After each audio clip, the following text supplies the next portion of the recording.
Everyone, आप सभी का स्वागत है आपके अपने चैनल जेआरएफ अड्डा प्लेटफॉर्म पे। मैं आयुषी आज आपके लिए लेके आई हूँ एक बहुत खास वीडियो। थंबनेल आप देख सकते हो, थंबनेल पे लिखा है 5 years स्टडी इन 5 months। तो आप समझ गए होंगे किस एग्जामिनेशन की मैं बात कर रही हूँ। तो यस, मैं नेट सेट एग्जामिनेशन जो हैं उनकी बात कर रही हूँ। UGC net examination minimum eligibility criteria है अगर आप असिस्टेंट प्रोफेसर बनना चाहते हैं, और अगर आप स्टेट में असिस्टेंट प्रोफेसर बनना चाहते हैं एक पर्टिकुलर, तो स्टेट का सेट एग्जामिनेशन आपको क्लियर करना होता है, क्वालिफाई करना होता है। तो ये जो हमारा एग्जाम है ये एकेडमिक एग्जामिनेशन है और इंडिया के टॉप 10 एग्जामिनेशंस में से एक एग्जामिनेशन ये कंसीडर किया जाता है। और इसमें आपसे जो आपने अपनी बैचलर्स में, मास्टर्स में पढ़ा है, वो सारी चीजें आपसे पूछी जाती हैं, क्योंकि ये टेस्ट आपको ये चेक करेगा कि क्या आप एलिजिबल हैं, योग्य हैं एक कॉलेज में, यूनिवर्सिटी में असिस्टेंट प्रोफेसर बनने के लिए, हायर एजुकेशन में कुछ कंट्रीब्यूट करने के लिए। क्योंकि यूजीसी नेट एग्जामिनेशन से ही हमें जो है जेआरएफ भी मिलता है, यानी कि जूनियर रिसर्च फेलोशिप। पीएचडी अगर आप करते हैं तो आपको स्टाइपेंड दिया जाता है। तो आप कुछ कंट्रीब्यूट करने वाले हैं एकेडमिक फील्ड में। टॉप 1% जो हमारे लोग हैं इंडिया में, उनकी फील्ड में आप जाना चाहते हो, उस फील्ड में आप जाना चाहते हो, तो कुछ खास चीजें इस एग्जामिनेशन में डिमांड बिल्कुल की जाती हैं। और इस एग्जामिनेशन को कंडक्ट करवाया जाता है हर 6 महीने में। साल में 2 बार अगर ये एग्जामिनेशन हो रहा है, इसका मतलब इस एग्जामिनेशन की तैयारी के लिए आपको जो टाइम दिया जाता है, एप्रोप्रिएट टाइम, वो 5 से 6 महीने होते हैं। अब हमारा एग्जामिनेशन जो है वो जून और दिसंबर में कंडक्ट करवाया जाता है। आने वाला है हमारा एग्जामिनेशन दिसंबर 2025 में होगा। तो दिसंबर 2025 के लिए अभी हमारे पास लगभग 4-5 महीने का ही समय बाकी है। तो ये टाइम को कैसे हम अच्छे से यूज कर सकते हैं, कैसे अपनी पढ़ाई कर सकते हैं, सो दैट मेरा एग्जामिनेशन क्वालिफाई हो जाए, मैं नेट और जेआरएफ क्वालिफाई करके कुछ अच्छा कंट्रीब्यूट कर सकूं टीचिंग फील्ड में, रिसर्च फील्ड में, एंड यस अपने लिए भी जो है कुछ हासिल हम कर सकें। वो सारी चीजें हमारे लिए ये एग्जामिनेशन में रहती हैं, अगर आप एकेडमिक में अपना जो है फ्यूचर देख रहे हो। तो अब इस एग्जामिनेशन के बारे में कैसे प्रिपेयर करना होता है, किस तरीके से सारी चीजें रहती हैं, वो आज के वीडियो में मैं आपको बताने वाली हूँ। क्या है ये एग्जामिनेशन, कितनी बार कंडक्ट होता है, क्या इसका सिलेबस है, कितने पार्ट्स में ये डिवाइडेड है, कितने मार्क्स का पेपर होता है, ये बेसिक वीडियो आपको चैनल पे मिल जाएगी, आप लोग सर्च कर सकते हो। आज हम बात करेंगे कि अगर आपको यूजीसी नेट एग्जामिनेशन क्वालिफाई करना है तो किस तरीके से, क्या चीजें हैं जो आपको करनी पड़ेगी, क्या हैक है जो आपको अपनाना पड़ेगा। मेरा नाम आयुषी है। अगर आप फर्स्ट टाइम चैनल पे आए हैं तो चैनल को सब्सक्राइब कर सकते हैं। मैं आपकी कॉमर्स एजुकेटर जो आपको पिछले 2.5-3 साल से पढ़ा रही हूँ कॉमर्स एंड पेपर 1 में मैथ्स एंड डीआई हम कवर करते हैं। तो आप सभी रेगुलर क्लासेस को फॉलो कर सकते हैं, ज्वाइन कर सकते हैं। Commerce spotlight by JRF Adda is dedicated platform created by JRF Adda for commerce and management subject. तो कॉमर्स डोमेन में अगर आप अपना एग्जामिनेशन क्वालिफाई करना चाहते हैं, कोई भी सरकारी नौकरी से रिलेटेड जो हमारे एकेडमिक फील्ड के एग्जामिनेशन होते हैं, उन सब की तैयारी आपको यहाँ पे करवाई जाती है, कंप्लीट गाइडेंस आपको प्रोवाइड की जाती है। तो आप लोग ज्वाइन कर सकते हैं एंड बिल्कुल चैनल को सब्सक्राइब कर सकते हैं। जेआरएफ अड्डा एप्लीकेशन है, जो भी यूट्यूब क्लासेस की पीडीएफ होती है वो आपको मिल जाती हैं, मॉक टेस्ट आपको मिल जाते हैं, प्रीवियस ईयर पेपर्स मिल जाते हैं, काउंसलिंग सेशन रहते हैं, सो दैट आपके जो भी डाउट्स हैं वो सारे सॉल्व हो सके। तो ये सारे फीचर्स, बेनिफिट्स आपको प्रोवाइड किए जाते हैं। दिसंबर के लिए कोर्सेज स्टार्ट हो चुके हैं। मैंने अपनी एक नई यूनिट स्टार्ट की है, बिजनेस इकोनॉमिक्स, जो हमारी पेपर 2 की बहुत इंपॉर्टेंट यूनिट है और मोस्ट स्कोरिंग यूनिट मैं आपकी ये बना दूंगी। अगर आप बहुत बेसिक और अच्छे तरीके से पढ़ना चाहते हो, पढ़ते हो, तो ये यूनिट आपके लिए बहुत इंपॉर्टेंट है। यूट्यूब पे भी आपके लिए रेगुलर क्लासेस चल रही हैं, 12 बजे आपकी क्लास का टाइम जो है वो रहता है, तो आप लोग ये फॉलो कर सकते हो। पेपर 1 का पूरा शेड्यूल है एंड पेपर 2 का पूरा शेड्यूल है। 12 बजे कॉमर्स की class commerce spotlight by JRF Adda channel पे रहती है। अभी मैंने 20 डेज 20 टॉपिक्स 20 यूनिट्स सीरीज जो स्टार्ट की हुई है, इसमें हम लोग चीजों को कवर करते जा रहे हैं। पेपर 1 एंड पेपर 2 के इंपॉर्टेंट टॉपिक्स को कवर कर रहे हैं। आप लोग ज्वाइन कर सकते हो। ऑनलाइन ऑफलाइन हर तरीके से आपको क्लासेस मिलती हैं। एंड इस बार जो है यूपीएलटी ग्रेड का जो पेपर होने वाला है, उसके लिए भी आपके लिए कोर्स यहाँ पे आ चुका है।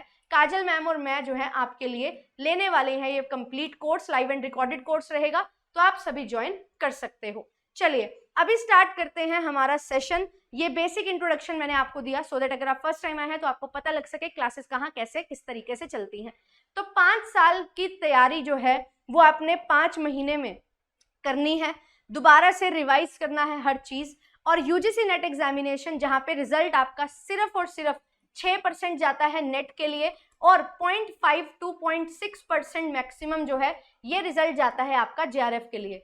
तो अगर आप 100 बच्चे एग्जाम दे रहे हो, 6 बच्चों का नेट होगा और एक भी बच्चे का जेआरएफ नहीं होगा, क्योंकि स्टैट्स बोलता है कि 0.5%, तो आधे बच्चा तो सिलेक्शन नहीं लेगा। बट यस 200 में से एक बच्चा है जो जेआरएफ लेता है एंड 200 में से 12 बच्चे जो हैं वो नेट क्वालिफाई करते हैं। तो इतना कंपटीशन जो है वो बहुत हार्ड है। बट ये कंपटीशन जो है हमारे लिए हार्ड इसलिए क्योंकि हम टॉप 1% ब्रेन्स जो है वो इंडिया के बनने वाले हैं। तो ब्रिलियंट माइंड्स के साथ अगर आपको compete करना है तो कुछ खास आपको करना पड़ेगा। एंड ये खास चीज कैसे होगी? सबसे इंपॉर्टेंट चीज है इस एग्जामिनेशन को डिकोड करना। और ये एग्जामिनेशन जो है एकेडमिक फील्ड से रिलेटेड है, एकेडमिक से रिलेटेड है, तो सबसे इंपॉर्टेंट हो जाता है हमारा जो सिलेबस है उसको हम डिकोड करें। सिलेबस में आखिर है क्या क्या चीजें हैं जो आपको पढ़नी पड़ेंगी, कौन से सब्जेक्ट्स आपके लिए इंपॉर्टेंट हैं और कैसे यूजीसी नेट में वो सिलेबस प्रोवाइड है, गिवन है और आपको उस तरीके से कवर करना है। और फिर कितना कवर करें, क्या रेलिवेंसी है, किस चीज को कवर करें, कितना इंपॉर्टेंट कौन सा टॉपिक है, ये चीजें आपको प्रीवियस ईयर क्वेश्चन से मिलेंगी। एंड साथ ही साथ नोट मेकिंग जरूरी है क्योंकि 5 साल की मेहनत आपको 5 महीने में करनी है, तो रिवीजन करना जरूरी है, चीजें याद रहे इसके लिए लिखना जरूरी है। तो नोट्स कैसे बनाएं, किस तरीके से बनाएं कि 5 महीने में तैयारी भी हो जाए, नोट्स भी बन जाए और सिलेक्शन भी ले ले। एंड उसके बाद जो हमने ये काम किया है उसको रिवाइज करना भी जरूरी है। ये एग्जामिनेशन इस तरीके से नहीं निकलेगा कि आपने कितना पढ़ा है, ये एग्जामिनेशन निकलेगा अगर आपने जितना ज्यादा रिवाइज किया है उससे।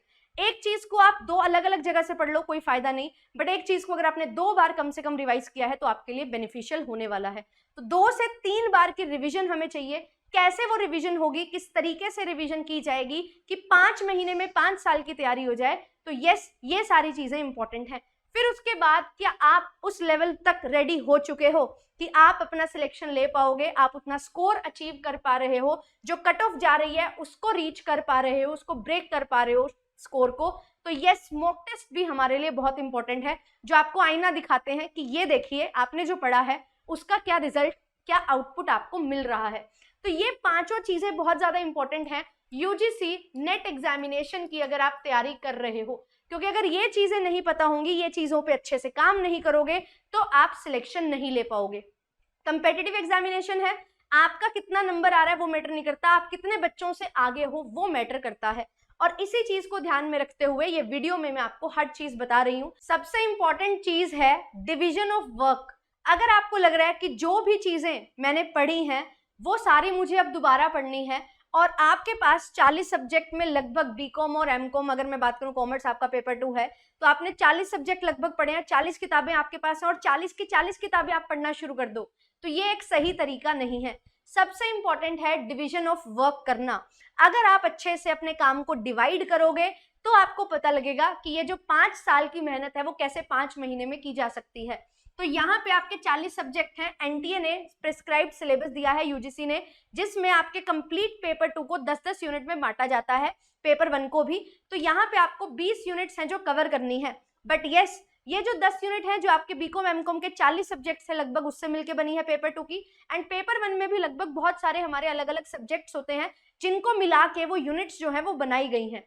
और पेपर 1 में जो हमारी यूनिट्स रहती हैं वो कहीं ना कहीं आप कोई पेपर 2 में कोई यूनिट पढ़ते हो, जैसे एजुकेशन में हायर एजुकेशन जो है, टीचिंग जो है, रिसर्च का थोड़ा पोर्शन, कॉमर्स में कॉमर्स है, थोड़ा सा आईसीटी है ना, थोड़ा हमारा जो मैथ्स है उसमें किस तरीके क्वेश्चन होते हैं वो हमारे पार्टनरशिप अकाउंटिंग ऐसे मैच कर रहे हैं। हमारा जो आईसीटी यूनिट है वो पूरा का पूरा आपके कंप्यूटर साइंस से मेल खाता है।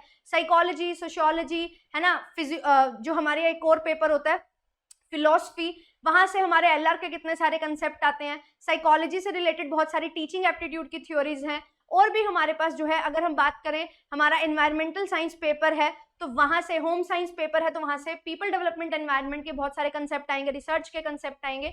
तो बहुत सारे पेपर 2 से मिलके थोड़ा थोड़ा उनका अंश लेके पेपर 1 जो है वो बनाया गया है। तो इसमें भी काफी अच्छे खासे सब्जेक्ट्स जो हैं वो हमारे रहते हैं। तभी एक पेपर जो है इसको मदर ऑफ ऑल सिलेबस भी बोला जाता है, इसके सिलेबस को यूजीसी नेट के, क्योंकि इसमें बहुत सारे पेपर्स हमारे कवर हो जाते हैं अलग अलग डोमेन के भी।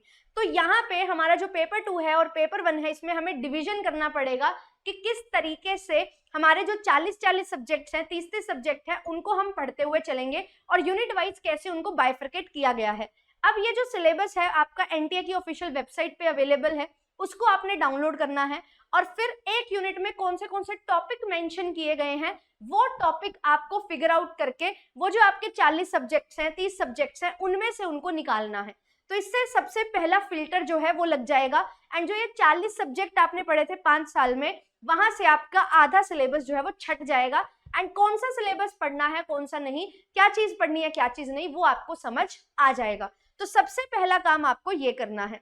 फिर इसके बाद जब हम दूसरे स्टेप पे पहुंचेंगे वो है कि एग्जामिनेशन की नीड क्या है, इसको समझा जाए। हम एग्जामिनेशन के लिए पढ़ रहे हैं पर हम अंधाधुंध पढ़ते जा रहे हैं, हमें समझ ही नहीं आ रहा कि क्या एग्जामिनेशन में काम आने वाला है और क्या नहीं। हम पढ़ रहे हैं, 6 महीने लगा रहे हैं, 5 महीने लगा रहे हैं, स्टडी कर रहे हैं, अच्छे से पढ़ते जा रहे हैं, बट एग्जामिनेशन तो क्लियर ही नहीं हो रहा। तो आप जो पढ़ रहे हो क्या वो रिक्वायर्ड है, ये चीज सबसे इंपॉर्टेंट है। और जब आपने सिलेबस डाउनलोड कर लिया, टॉपिक्स देख लिए, अब आपको देखना है प्रीवियस ईयर क्वेश्चंस को। कम से कम 5 साल के पेपर 1 के और अपने पेपर 2 के प्रीवियस ईयर करना जरूरी है। अगर आप 2025 में पेपर देने के लिए बैठ रहे हो तो 2020 से लेके 2025 के प्रीवियस ईयर क्वेश्चन करे बिना आप नहीं जाओगे। अगर जाओगे तो बहुत कम चांसेस हैं कि आपका सिलेक्शन होगा, बट अगर करके जाओगे तो there are very high chances कि आपका सिलेक्शन होगा। तो यस, 5 साल के प्रीवियस ईयर क्वेश्चंस करना बहुत ज्यादा जरूरी है, मैंडेटरी है। एंड यहाँ पे आपको पता लगेगा कि जो मेरे सिलेबस में टॉपिक दिए गए हैं वो कितना इंपॉर्टेंट है, कौन सा टॉपिक मुझे करना चाहिए। तो यहाँ से आपको रेलिवेंसी भी पता लगेगी, कौन सा टॉपिक कैसे पूछा जा रहा है वो आपको पता लगेगा। और आपके लिए एक और इम्पॉर्टेंट फिल्टर यहाँ पे लग जाएगा कि मुझे अपने पूरे सिलेबस में से जो मेंशन्ड है एनटीए के द्वारा, जो 40 सब्जेक्ट में से मैंने फिल्टर किया है, उसमें से क्या चीज कितनी इन डेप्थ पढ़नी है। फिर उसके बाद जो आपका तीसरा स्टेप आता है वो आता है पैटर्न को डिकोड आपने करना है कि भाई किस तरीके के क्वेश्चंस पूछे जा रहे हैं। हम तैयारी करते जा रहे हैं न्यूमेरिकल पोर्शन की, मैंने भर दिए हैं 4-5 रजिस्टर, मैंने पूरे न्यूमेरिकल यूनिट्स जो है मेरी, जहाँ पे प्रैक्टिकल क्वेश्चन आते हैं, सॉल्व करने होते हैं, वो मैंने कर लिए हैं। बट पेपर में कितने क्वेश्चन आ रहे हैं ये तो देख के जाओ। पेपर में आ रहे हैं 5 क्वेश्चन, आप 5 महीने न्यूमेरिकल पे लगा रहे हो, बात नहीं बनेगी। जितना मर्जी पेपर में आपका न्यूमेरिकल स्ट्रॉन्ग हो, एक क्वेश्चन 2 नंबर का होने वाला है, चाहे वो बेसिक से बेसिक हो या एडवांस से एडवांस हो। तो आपको समझना पड़ेगा कि भाई एग्जामिनर चाह क्या रहा है, क्या पूछ क्या रहा है। तो आपका जो स्टैटिक पोर्शन है, ईयर ऑफ एस्टेब्लिशमेंट पूछ लिया, कोई थ्योरी पूछ ली, वो चीज। प्रोसेस और क्रोनोलॉजी वाले क्वेश्चन एनटीए के फेवरेट क्वेश्चन बन चुके हैं। पहले असर्शन रीजन ज्यादा आया करते थे, अब उनको बंद कर दिया, क्रोनोलॉजी पे एनटीए जो है वो शिफ्ट हो चुका है। न्यूमेरिकल क्वेश्चंस कितने आ रहे हैं, किस टॉपिक से आ रहे हैं। मल्टीपल स्टेटमेंट वाले क्वेश्चन कितने आ रहे हैं, किस टॉपिक से आ रहे हैं। मैच द कॉलम वाले क्वेश्चंस कितने आ रहे हैं, किस टॉपिक से आ रहे हैं, ये समझना जरूरी है। फिर formula based question, properties based question, assumption based question, graph based question कितने और किस टॉपिक से आ रहे हैं, किस यूनिट का कौन सा अजम्पशन, कौन सी प्रॉपर्टी इंपॉर्टेंट है। जैसे अगर मैं बात करूं, हमारा पेपर 2 अगर कॉमर्स है तो बिजनेस स्टैटिस्टिक्स में हमारी जो प्रॉपर्टीज है, मीन की, स्टैंडर्ड डेविएशन की, कोरिलेशन की, रिग्रेशन की, ये इंपॉर्टेंट है।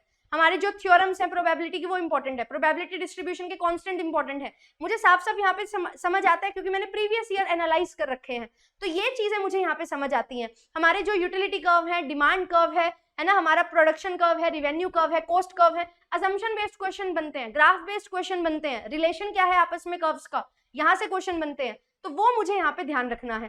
फिर हमारे जो आरसीज हैं वो हमारे पेपर में बहुत इंपॉर्टेंट है। एक पेपर 1 में आता है, 2 पेपर 2 में, 15 क्वेश्चन 30 नंबर।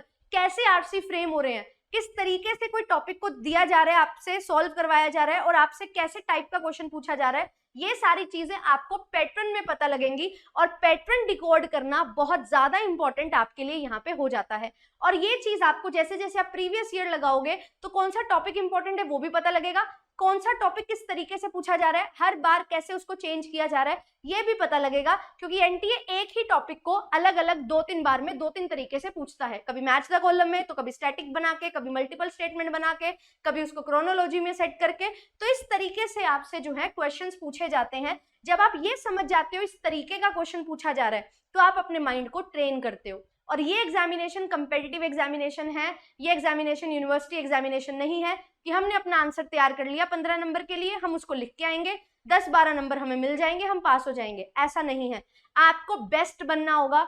जो सब लोग कर रहे हैं वो तो करना ही है, वो लोग क्या नहीं कर रहे वो भी आपको करना है, तभी आप टॉप 0.5% या 6% में आओगे। तो ये चीज हमारे लिए है, ये थर्ड फिल्टर है जो मेरा यहाँ पे लगेगा और मुझे पता लगेगा कैसे क्वेश्चन बनते हैं और कैसे क्वेश्चन पूछे जाते हैं। अपनी अंडरस्टैंडिंग उस तरीके से आप डेवलप कर पाओगे। फिर इसके बाद बात आती है नोट्स की। तो नोट्स कैसे बनाएं, क्या डिटेल में नोट्स बनाएं? 40 किताबें मेरे पास हैं, है ना, मैंने और किताबें खरीद ली पेपर 1 की भी, अब उनको पढ़ते रहो, नहीं बात बनेगी। पढ़ने में ही 5 महीने निकल जाएंगे। आपने 5 साल में किताबें पढ़ी हैं, 5 महीने में पढ़ लोगे क्या? नेक्स्ट टू इम्पॉसिबल, है ना। हम एक नॉर्मल एवरेज ह्यूमन बीइंग की बात कर रहे हैं। फिर इसके बाद हमारे लिए इंपॉर्टेंट हो जाता है, क्योंकि हमें रिवीजन भी करनी है, तो शॉर्ट नोट्स बनाए जाएं। अब नोट्स में वो चीज लिखो जो आपको लगता है ये मेरे लिए नहीं है, ये मैंने अभी नहीं पढ़ी, ये मेरे को कुछ अजीब लग रही है या याद नहीं रहेगी, वो चीज आप लिखोगे तो आपके पास शॉर्ट नोट्स बनेंगे। स्टैटिक पोर्शन जो है, सेक्शंस हैं, थ्योरीज हैं, अजम्पशन है, ग्राफ में रिलेशन है, फॉर्मूलाज हैं, इनको लिखना जरूरी है ना। ये चीजें लिखोगे, लिख के रिवाइज करोगे तो ही याद होंगी। बट हर चीज को सुनहरे अक्षरों में लिखना जरूरी नहीं है। वो नोट्स आपकी किताबें हैं, वो नोट्स आपने जो 5 साल में बनाए होंगे वो भी हैं, वो नोट्स आप मेरे भी ले सकते हो, मैंने भी कंप्लीट 10 यूनिट के नोट्स बना रखे हैं। बट वो नोट्स आपके काम नहीं आएंगे, आपके काम आएंगे वो नोट्स जो आपको रिवीजन में हेल्प करेंगे। तो शॉर्ट नोट्स जो हैं वो बहुत ज्यादा इंपॉर्टेंट हमारे लिए बनते हैं। फिर लास्ट में बात आती है रिवीजन और मॉक टेस्ट की। जैसा मैंने स्टार्टिंग में बताया, इस एग्जामिनेशन के लिए रिवीजन बहुत इंपॉर्टेंट है। आप एक क्लास को 2 बार देखो, आप एक टॉपिक को 2 बार पढ़ो, तो पढ़ना 2 या 3 बार पढ़ेगा, अदरवाइज आप पढ़ोगे तब समझ आएगा, फिर भूल जाओगे। क्योंकि जब तक रिवीजन नहीं होगी, जब तक प्रैक्टिस नहीं होगी, तब तक बात नहीं बनेगी। तो यहाँ पे रिवीजन में क्या क्या चीजें हैं, रिवीजन में आपके नोट्स की रिवीजन भी है, और रिवीजन में जो है यहाँ पे नोट्स के साथ साथ आपके क्वेश्चंस भी आएंगे। तो नोट्स प्लस क्वेश्चंस, ये सारी चीजें आपके रिवीजन का पार्ट हैं। हम एमसीक्यू प्रैक्टिस नहीं कर रहे हैं, हम सीधा मॉक टेस्ट लगाते हैं, गलत। एमसीक्यू प्रैक्टिस करो, ज्यादा नहीं हो रहे, स्टार्टिंग में आपको करना है कम, है ना। तो यहाँ पे मैंने लिखा है डेली, वीकली, मंथली। आपने शुरुआत की पढ़ाई करने की, आपने एक एक यूनिट उठाई, पेपर 1 पेपर 2 की, आपने पढ़ना शुरू किया, आपने 10-15 दिन में एक यूनिट निपटा दी पेपर 1 पेपर 2 की। अब वो जो 10-15 दिन है, ऐसा नहीं है कि हर दिन कुछ नया टॉपिक पढ़ रहे हैं, पुराने वाला पढ़ नहीं रहे ना। आपने जो फर्स्ट डे पढ़ा, सेकंड डे जब पढ़ रहे हो फर्स्ट डे वाला रिवाइज करो, थर्ड डे जब पढ़ रहे हो फर्स्ट और सेकंड डे दोनों दिन जो पढ़ा उसको रिवाइज करो। यहाँ पे आपके 10-10 मिनट हर दिन लगेंगे और आपका जो पीछे आपने पढ़ा है वो सारा रिवाइज होता जाएगा। बट जैसे जैसे आप आगे बढ़ोगे, 1 यूनिट के बाद 2 यूनिट के बाद 3, 4, 5 यूनिट ज्यादा होती रहेंगी। तो जब आपकी यूनिट ज्यादा होती रहेंगी तो आप रिवीजन के लिए वीकली रिवीजन करोगे। अब आप डेली रिवीजन नहीं कर पाओगे क्योंकि बहुत ज्यादा हो जाएगा, नया कब पढ़ोगे। तो आप नया पढ़ रहे हो, बट आपने ये देखना है कि मैंने जो पढ़ा था सबसे पहले उसको भी रिवाइज करना है ना। जो हफ्ते पहले पढ़ा था उसको रिवाइज करना है, 2 हफ्ते पहले पढ़ा था उसको भी एक बार रिवाइज करना है। बट वीकली, हर हफ्ते का फिर रिवाइज करोगे, और जो आपने सबसे पहले पढ़ा था वो बहुत बार रिवाइज हो गया होगा, तो वो आपके जहन में बैठने लगेगा। आपको फिर उसकी नोट्स की जरूरत नहीं पड़ेगी, कुछ जरूरत नहीं पड़ेगी, दिमाग में फिट हो जाएगा। तो इसी तरीके से करना है। फिर जब आप 3-4 महीने पढ़ लोगे, फिर उसके बाद जो है मंथली रिवीजन होती है कि हमने जो 1 महीने में पढ़ा था पहले उसको रिवाइज कर लिया, दूसरे महीने पढ़ा था उसको रिवाइज कर लिया 1-2 दिन में, फिर 1-2 दिन में तीसरे मंथ वाला रिवाइज कर लिया। तो यहाँ पे आपकी जो रिवीजन है वो डेली बेसिस से शुरू होगी एंड मंथली बेसिस तक जाएगी। बट जो मॉक टेस्ट आपने लगाने हैं, जो क्वेश्चन प्रैक्टिस करने हैं, पहले डेली लगा रहे हो आप टॉपिक वाइज, फिर आपने वीकली शुरू कर दिए, है ना। यहाँ पे डेली आप एक टॉपिक के 10 क्वेश्चन लगा रहे थे, वीकली में क्या होगा, एक टॉपिक के आप 5 क्वेश्चन ही लगाओगे, बट टॉपिक ज्यादा हो जाएंगे। तो यहाँ पे क्वेश्चन प्रैक्टिस भी हो रहे हैं और साथ ही साथ आपके नोट्स भी बन रहे हैं और रिवाइज हो रहे हैं। अब यहाँ पे जो मॉक टेस्ट आपने लगाना है, शुरुआत में आपका सिलेबस बहुत कम हुआ है कवर, तो आप पूरा कंप्लीट मॉक टेस्ट समझ ही नहीं पाओगे कि यार कितना लगाएं। आपको लगेगा यार अभी तैयारी नहीं की तो मॉक टेस्ट में कैसे पता लगेगा कि मेरे क्वेश्चन सही हो रहे हैं नहीं, तुक्के लग रहे हैं, ये चीज हो रही है। तो यस, पहले क्या होता है, मंथली बेसिस पे आप मॉक टेस्ट दो। एक महीने में 2 मॉक टेस्ट दे दिए बस, है ना, 2 मॉक टेस्ट दे दिए स्टार्टिंग में, जब आपने 2-3 यूनिट्स ही कवर किए, 4 यूनिट्स कवर किए। फिर आप वीकली बेसिस पे शुरू हो जाओ। 2 महीने बीत गए, देन उसके बाद आप हर 7th डे एक मॉक टेस्ट देंगे, जिसमें एक महीने में 4 या 5 मॉक टेस्ट आपके होंगे। फिर उसके बाद जब आप 4 महीने पढ़ लोगे, पूरा सिलेबस आपका रिवाइज हो जाएगा, आपको फिर डेली ऑल्टरनेट बेसिस पे मॉक टेस्ट देने हैं। ऑल्टरनेट बेसिस पे मॉक टेस्ट देने हैं, मैंने डेली क्यों लिखा है, एक दिन मॉक टेस्ट दोगे, एक दिन उसको एनालाइज करोगे, फिर अगले दिन मॉक टेस्ट दोगे, अगले दिन उसको एनालाइज करोगे, क्योंकि एनालाइज करके जो आपने नया सीखा उसको भी तो रिवाइज करना है ना, जो नया सीखा है उसको अपने नोट्स में भी तो डालना है ना, जो नया सीखा है वो आपने कैसे पढ़ा था, कैसे रिलेट करना है, वो भी तो सीखना है ना। तो यहाँ पे आपका जो मॉक टेस्ट है वो मंथली वीकली डेली चलेगा, but revision daily weekly monthly इस तरीके से चलेगी। और अगर आप इस तरीके को, इस वे को फॉलो करते हो तो बहुत आसानी से 5 साल की तैयारी 5 महीने में हो जाएगी एंड कंप्लीट रिवीजन आपकी होगी बढ़िया तरीके से। लास्ट के जो 10-15 दिन बचेंगे सिर्फ और सिर्फ रिवीजन होगी, सिर्फ और सिर्फ मॉक टेस्ट प्रैक्टिस होंगे, क्वेश्चन प्रैक्टिस होंगे एंड पूरा कंप्लीट आपका जो है 5 इयर्स का जो सिलेबस है वो हमारा 5 मंथ्स में कवर हो जाएगा। तो आपको पढ़ना है, पढ़ते सभी हैं, है ना, बट कुछ बच्चे क्रैक कर पाते हैं, कुछ नहीं कर पाते हैं। उसका कारण क्या है, उसका कारण यही है कि आप स्ट्रेटजी क्या फॉलो कर रहे हो, क्योंकि कंपेटिटिव एग्जामिनेशन है, सबका सिलेक्शन नहीं होगा, टॉप कैंडिडेट्स का सिलेक्शन होगा। बट क्या आप टॉप कैंडिडेट्स में नहीं आ सकते? आप आ सकते हो। अगर आपने यूजीसी नेट एग्जामिनेशन देने का मन बना लिया है, इट मीन्स आपके अंदर वो है काबिलियत, बट उसको कैसे इस तरीके से किया जाए कि मेरा जो कंपेटिटिव एग्जामिनेशन है उसकी अंडरस्टैंडिंग के साथ मैं अपना सिलेक्शन ले सकूं, ये बहुत जरूरी है। बहुत बच्चे इस लूप में फंस जाते हैं कि उनका नेट हो रहा है या नेट नहीं हो पा रहा, पढ़ रहे हैं, बहुत पढ़ रहे हैं, बट स्टिल वो क्रैक नहीं कर पा रहे। तो वो यही चीजें होती हैं, यही कमियां होती हैं जिन पे काम करना है। मैंने अपना UGC net examination second attempt में क्वालिफाई किया, फर्स्ट अटेम्प्ट में मैंने भी बहुत पढ़ाई की थी, बट ये स्ट्रेटेजिकली अच्छे से चीजें नहीं की थी, जिसकी वजह से मुझे फेलियर को फेस करना पड़ा। जो मुझे अच्छा लगता था उसको मैं बार बार पढ़ती थी, जो मुझे पढ़ना मैं उसको पढ़ी जा रही थी, ऐसा नहीं होता। जो पढ़ना है, जो रिक्वायरमेंट है उसको देखो, प्रीवियस ईयर को एनालाइज करो, पैटर्न डिकोड करो। आपने टॉपिक पढ़ लिया, अरे मैंने टॉपिक पढ़ लिया, मुझे आता है, कैसे क्वेश्चन पूछा जा रहा है, दैट इज इंपॉर्टेंट। आप जैसे क्वेश्चन पूछा जा रहा है वैसे आप समझ पा रहे हो क्या, वो इंपॉर्टेंट है। तो यहाँ पे लिखी गई हर एक चीज, हर एक स्लाइड जो है ये बहुत ज्यादा इंपॉर्टेंट है। डिवीजन ऑफ वर्क, पीवाईक्यूज को समझना, नीड ऑफ एग्जामिनेशन को समझना, पैटर्न को डिकोड करना, नोट्स बढ़िया तरीके से बनाना और रिवीजन और मॉक टेस्ट पे काम करना। मैंने आपका ये जो पूरा का पूरा स्ट्रेटजी है 6 स्लाइड में आपको दिखा दी है और यही चीज है जो आपको फॉलो करनी है। मैं आपको श्योरिटी दे रही हूं, अगर आप ये चीज फॉलो करते हो you will definitely crack NET और JRF this time. But yes, ये ध्यान में रखना है कि पढ़ाई मेहनत बहुत करनी होगी, बट ये स्ट्रेटजी ध्यान में रखते हुए, दिमाग में रखते हुए फॉलो करना होगा। मेहनत बहुत लगेगी, 6-7 घंटे 8 घंटे रेगुलर लगेंगे, प्रैक्टिस करनी होगी, रिवीजन करनी होगी, टाइम देना होगा। पढ़ने का मन नहीं कर रहा होगा, थोड़ा सा अपना माइंड को रिफ्रेश करके, थोड़ा सा फ्रेशन अप होके बढ़िया तरीके से और अच्छे से पढ़ना पड़ेगा। हफ्ते में, चलो कभी कभी महीने में 1 दिन छुट्टी ले ली, अब हफ्ते में नहीं महीने में, बट यस आपको बाकी दिन जब आप पढ़ रहे हो फुल फोकस से पढ़ना पड़ेगा और ये कंप्लीट 5 साल की तैयारी आपकी 5 महीने में हो जाएगी। और ये सारी चीजों को ध्यान में रख के, ये सारी चीजों को बिल्कुल अप्लाई करते हुए आपके लिए जो है कोर्सेज आते हैं। एंड यस, कंप्लीट कोर्स आपके लिए जो है इकोनॉमिक्स के साथ अब यूनिट स्टार्ट करेंगे हम, एंड पूरा कंप्लीट कोर्स आपका पेपर 1 पेपर 2 का हो रहा है।